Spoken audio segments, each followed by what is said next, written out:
Kusema kweli nisiongee uongo, nisiongee unafiki. Kuna muda unakuwa wenyewe unakaa kama wakati fulani unaweza tu akatokea kiongea ni kiundani, kusema kweli wananipaga support, nisiongee uongo sana. Kuna muda wanani kama akitoka nao kiamua kutoka na huyu mtu naye kwa nini tusimkatie kidogo. Kuna mtu anaweza akapewa mama mwenyewe akaja tukapiga story bana. Wananikumbukaga ikitokea, lakini muda wanakaa muda sana mpaka ikitokea, lakini ndio usisahau, ndio unachopewa usisahau kuweka kwenye kumbukumbu, hata kama inachukua muda mrefu, kwa sababu hamna mtu mwingine anaweza akatoka kurupuka atakaa kwa muda mrefu aje kukupa.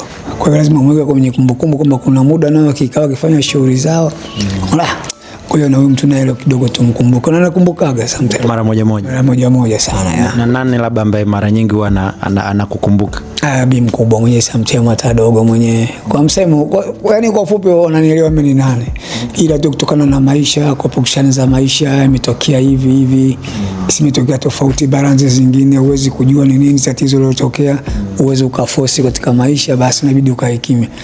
Lakini ndio na wenyewe wanaelewa mimi na umuhimu gani kwao na ni nani kwao. Yaani kuna kitu anajua wewe ni nani. Ndio maana inakuwa sometimes wananikumbuka mimi kama nani.